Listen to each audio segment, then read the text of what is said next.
Raquel estava mesmo nervosa naquela tarde. Depois de vários meses de namoro, finalmente ia conhecer a família do Paulo. Não era a primeira vez que conhecia a família de um dos seus namorados, mas desta vez queria causar uma boa impressão. Não era fácil conhecer homens como ele. Paulo tentou acalmá-la, mas sem sucesso.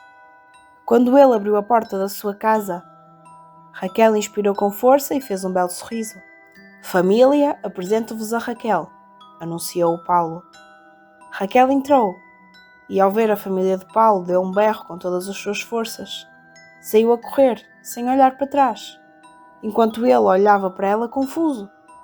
Depois, olhou para a sua família e com um ar aborrecido perguntou: "Mas o que é que vocês lhe disseram?" Nenhum deles respondeu. Afinal, eram só corpos embalsamados. Pelas suas narinas ainda se podiam ver o algodão de que estavam cheios.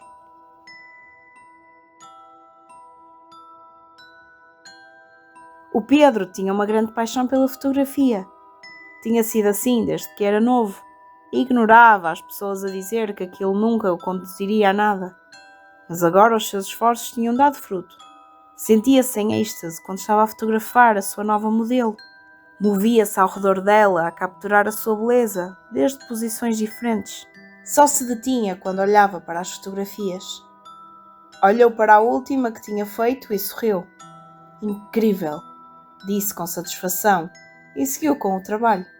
Enquanto isso, o Mateo esperava com paciência que ele terminasse o seu trabalho, tentando não fazer ruído nenhum para não distrair o fotógrafo. Conhecia a forma de trabalhar do Pedro e sabia que era melhor não interrompê-lo enquanto estava a trabalhar. De todos os fotógrafos forenses com os que já tinha trabalhado, Pedro era o mais estranho de todos.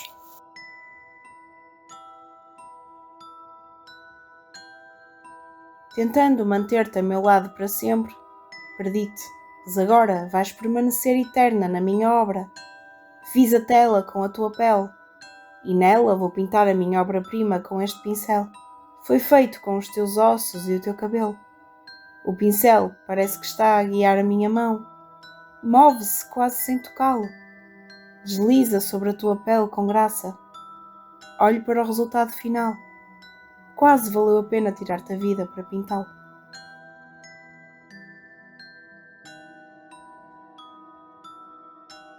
O tédio é a única coisa constante neste lugar.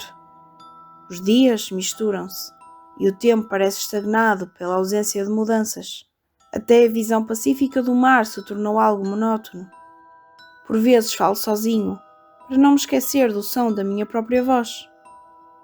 Penso que seria bom para mim receber visitas. Esta noite apagarei o farol e preparar-me-ei para receber os meus convidados.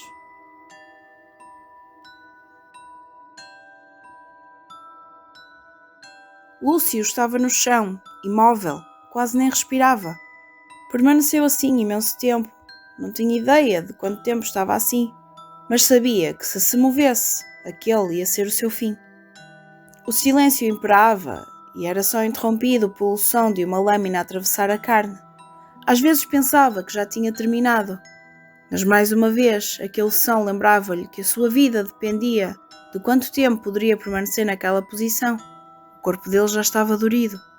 Para além dos terríveis eventos daquele dia, tinha que adicionar horas que esteve na fria e dura terra, e a erva a fazer cócegas no seu corpo toda vez que o vento soprava naquela terra de ninguém. Aquela espera só ia chegar ao fim, ou com a morte de Lúcio ou com um pequeno milagre. Mais uma vez ouviu aquele som, um golpe de lança, desta vez seguido por um estreitor mortal. Estava a aproximar-se. Reparou na presença que estava ao lado dele. Sentia o cheiro a sangue e a suor. Sentiu a lâmina a cravar-se na sua lateral, com uma dor que nunca tinha sentido antes, e ameaçou sacudi-lo da cabeça aos pés. Um grito de contida parecia prestes a arrebentar-lhe no peito, mas não se mexeu, nem sequer respirou. Não cerrou os dentes, nem derramou uma lágrima. Qualquer uma destas coisas o denunciaria e seria o seu fim, se aquela ferida não o matasse primeiro. Sentiu o acero a sair do seu corpo e aquele fatal som a afastar-se mais e mais. O frio anunciou o pôr do sol e Lúcio levantou-se. A lança não parecia ter atingido nada importante. Se calhar ainda sobreviveria. Na luz do crepúsculo olhou para aquele prado, semeado com os corpos de centenas de homens, mortos, a nome de um reino e de um império que já os tinham esquecido, mas ainda seguia com vida. Com essa ideia como um único conforto, começou a caminhar.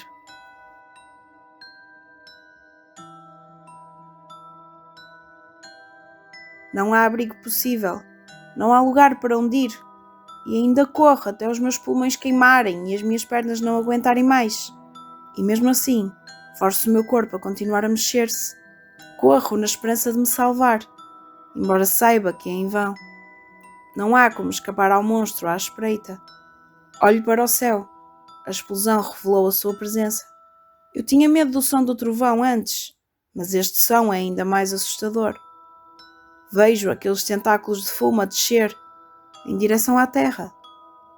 Eu vi o que eles fazem. Os corpos cobertos de feridas, a tosse incontrolável que parece rasgar os pulmões, os olhos que choram sem descanso. Ao tocar no chão muda de forma, espalha-se pela terra e invade tudo, procurando a sua vítima, devorando tudo à sua passagem. O pó branco está a aproximar-se, não há tempo agora. Cubro os olhos e o rosto. Não é suficiente. Sinto-o ao meu redor. Aí vem a dor.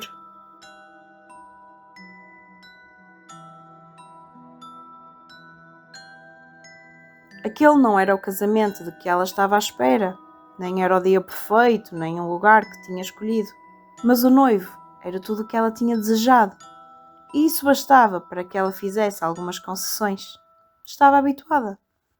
Desde que começara a namorar, teve que aturar a família do seu amado, os seus costumes e tradições estranhas, a sua forma de ver a vida tão diferente daquilo que ela achava normal, mas valia o esforço. Agora, ela esperava que o padre parasse de falar e que começasse o seu momento. Uma vez que tivessem formado aquela ligação inquebrável, poderiam começar uma vida que fosse só deles, sem intromissões nem olhares sobre eles, longe daquela família esquisita, para o bem deles os dois. De repente, um calor crescia na sua mão. O anel estava a arder em brasa, queimando o dedo dela e a fundir-se com a sua carne. O alarido reverberou por toda a igreja, e a sua família e amigos foram ao seu auxílio, enquanto, no lado do noivo, todos ficaram imperturbáveis. O metal enfiou-se na sua carne, e ela ficou cauterizada em torno do anel. O esposo dela ajoelhou-se perto dela e secou as suas lágrimas. Mostrou-lhe o seu dedo, queimado, igual ao dela. Ela queria fugir de tradições como aquela, mas com este símbolo agora, estava unida a estes costumes para toda a vida.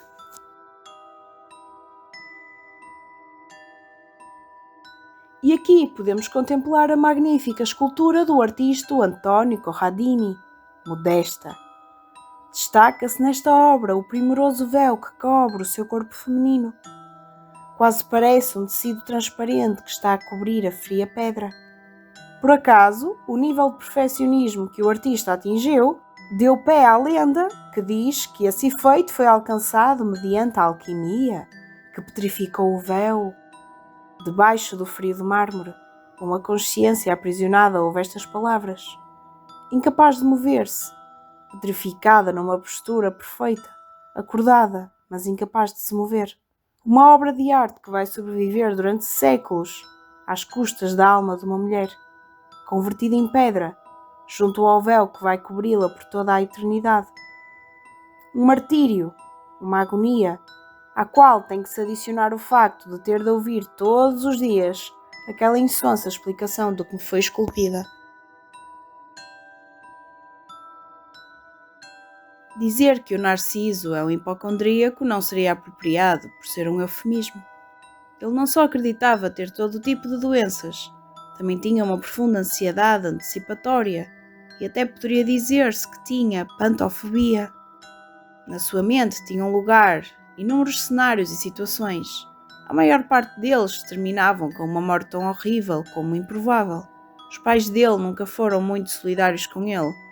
Só quando a situação foi insustentável e a constante terapia só tinha um efeito paliativo. Por outra parte, o seu irmão Oscar sempre viu os medos dele como uma fonte inesgotável de diversão.